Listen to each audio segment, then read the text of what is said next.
요번에 그 구속영장 기각 났잖아요. 이제 백현동하고 그 대북 관계 요런 거잖아요.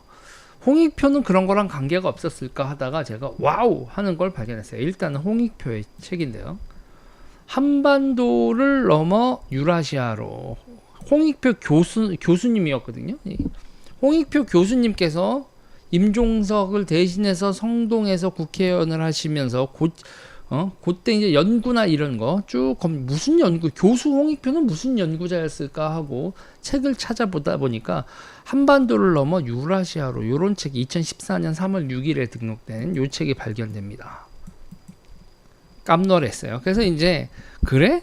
그럼 홍익표가 이해찬하고는 어떤 접점이 있냐 봤더니 뭐 여러 가지 이제 정치적 이 접점 말고 이 유라시아 주의자로서 이제 접점이 있나 찾아봤더니 2018년 제1회 아시아 태평양의 평화와 번영을 위한 국제 대회 이재명의 경기도 그리고 아태협 안보수의 아태협 있죠. 안보수 김성태 전부 다 그쪽 아닙니까?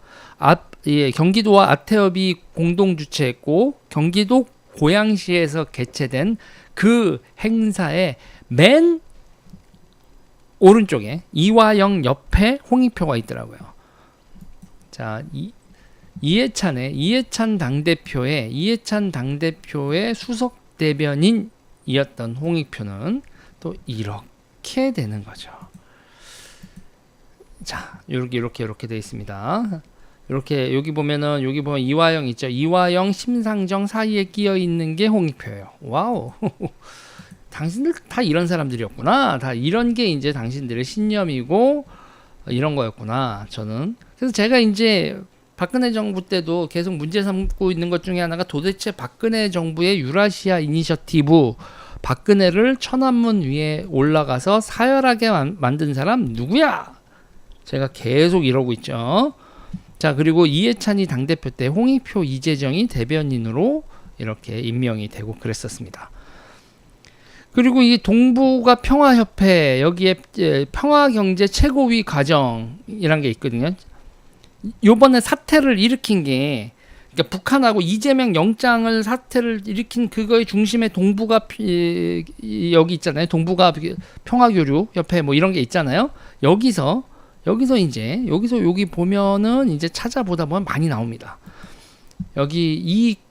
그래서 평화경제 최고 경영자 가선 피스 AMP 과정 4강 이렇게 돼 있는데 동북아 평화경제협회 여기서 강의하고 있는 홍익표를 발견하실 수 있습니다, 여러분. 자, 이렇게 돼요. 그리고 여기서 이제 그 심상정과 뭐 이렇게 조금 전에 사진 있었죠. 거기에 이제 참석자들 보니까 정세현, 이재명, 이화영, 이해찬, 홍익표, 김경엽 뭐 이런 식의 인물들이 쭉 나옵니다. 자, 이런 상태고요. 자, 여기서 이제 제가 이제 얘기하고 싶은 게 이거예요. 그리고 이 사람이 탈원전이요. 탈원전 운동에도 핵심 인물로 등장합니다. 유럽 방패장 찾아가고 하는 이런 거 탈원전의 중심에도 홍익표가 있었어요. 이렇게 됩니다. 자, 그리고 이제 2014년 3월에 홍익표가 유라시아로 이렇게 하는데 박근혜 대통령의 유라시아 이니셔티브가 발표된 게 2014년 10월입니다. 2014년 10월에 박근혜 정부에서는 유라시아 이니셔티브를 이걸요 통일부에서 이렇게 발표를 합니다. 이게 10월 달이에요. 유라시아 이니셔티브 제목, 유라시아 배경, 하나의 꿈, 하나의 유라시아를 실현을 위한 정부의 구상이다. 1대1로 엔드 중국과 러시아 이런 거에 다 얽혀 있는 거죠. 이렇게 되는 겁니다. 일단 여기까지 제가 쭉 이렇게 하는 거고요. 근데 이제 통일부가 이에 북한 정보 포털에서 10월 4일로 이렇게 돼 있는데 2014년으로 그런데 박근혜 대통령이 유라시아 이니셔티브 구상을 최초로 공식적으로 발표한 건 2014년 10월이 아니라 2013년 10월 18일이었습니다. 유라시아 시대의 국제협력 컨퍼런스 이렇게 되세요. 박근혜 정부에서는 2013년 10월에 이렇게 움직여요. 근데 문제는 이렇게 박근혜 정부에서 유라시아 이니셔티브를 이렇게 말을 하고 좌파에서도 호응하면서 이게 대한민국의 좌우 통합 국가 비전 대전략으로 유라시아 이니셔티브 이런 게 제안이 되죠. 저는 이게 이제 우리나라의 지금 정치에서 가장 큰 사건은 유라시아 이니셔티브와 친중 친러의 대한민국 정치의 잠입 이거로 보고 있거든요. 자, 그리고 홍익표는 북한대학원 대학교 교수였습니다. 북한대학원 교수에서 2008년부터 2013년까지 북한대학원 그렇고 통일교육위원이었습니다. 박근혜 정부 때 북한대학원 대학교 통일비 쪽의 간첩들이 정책 만들어서 저쪽에 준 거 아닐까. 그러니까 지금 여러분 홍익표와 그 패밀리들의 논문과 연구 성과가 왜 박근혜 정부의 정책 대전략 기조가 됐을까?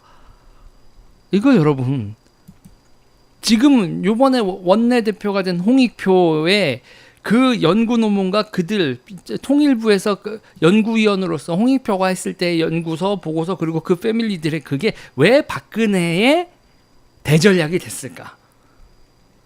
와, 이거 머리가 아픈 얘기입니다. 저는 자, 일단 이거에 대해서 다시 이제 처음부터 끝까지 정리할게요. 저는 민주당 원내대표 홍익표는 유라시아주의자예요. 유라시아주의자. 이거 유라시아주의자. 누가 유라시아주의자냐면 여러분 시진핑, 기본적으로 시진핑, 푸틴도 유라시아적 세계관 이런 걸 가지고 있는 사람들입니다. 자, 보세요. 그러니까 홍익표 교수의 연구활동 중심에 유라시아주의가 있었던 거 제가 조금 전에 이렇게 보여드렸던 거 그거 한 번 더 검토하실 분들 홍익표가 썼었던 통일부 연구위원이나 그리고 교수 홍익표 북한대학원 교수로서 홍익표가 쓴 책이나 이런 거 검토해 보시면 유라시아주의자라는 게 다 나옵니다. 책 이름도 한반도를 넘어 유라시아로였고요. 자, 그리고 홍익표가 이렇게 표방을 했었고요. 그리고 안부수 이화영과 함께 아태협의 핵심적 활동가였어요. 홍익표도.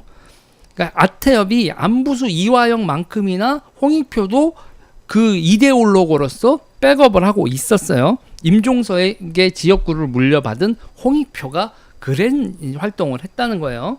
그리고 이 무렵에 통진당 변호인 그룹의 일원이자 홍익표와 함께 보조를 마쳤던 이재정이 국회의원이 되고 홍익표와 함께 이해찬의 대변인이 돼요. 그 이재정 의원 있잖아요. 귀척 이재정.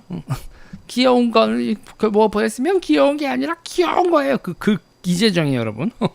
그 서울시 뭐 간첩 쟤네들은 조작했다 뭐 이렇게 주장하는 유성 사건 이런 거나 통진당 해체나 이럴 때 변호사로 등장하죠. 이재정. 이때부터 같이 이렇게 움직이 있었습니다.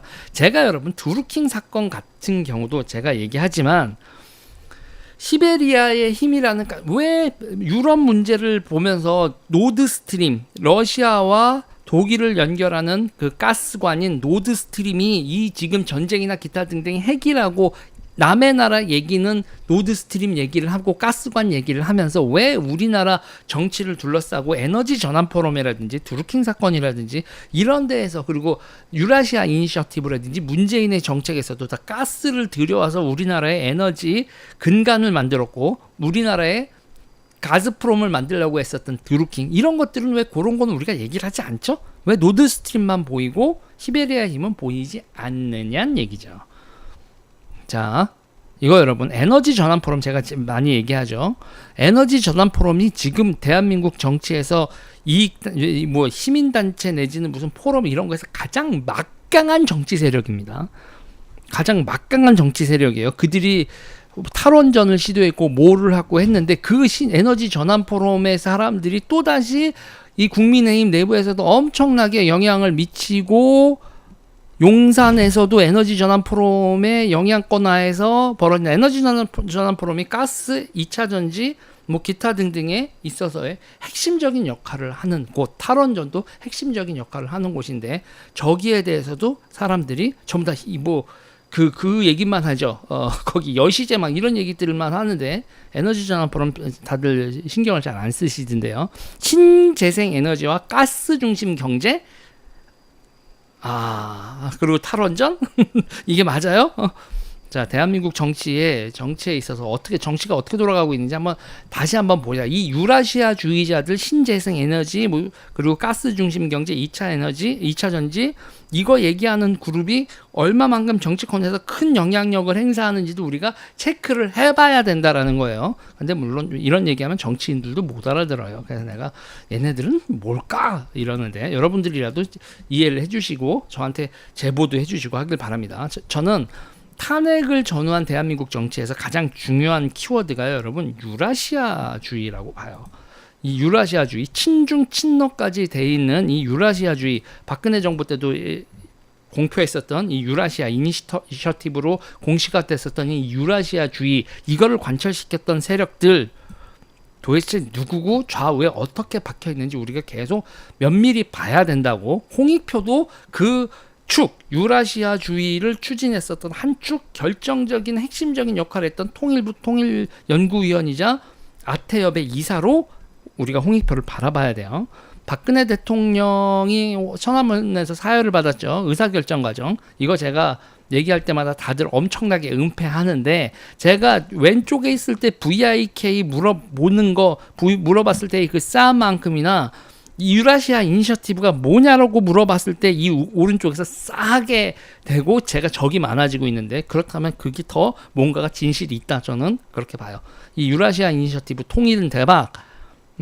이게 좌파와 우파 안에 이 뿌락치들, 대한민국을 골로 가게 만드는 뿌락치들이 있고 이들이 내 적이 아닐까, 저는 그렇게 생각을 하고 있습니다. 그리고 지금 우파 내에서도 유라시아주의자, 중국과 러시아에 동지하는 그룹이 뿌리가 깊게 박혀 있다고 보고요. 우려하는 바가 크다. 저는 이렇게 얘기하고 싶습니다.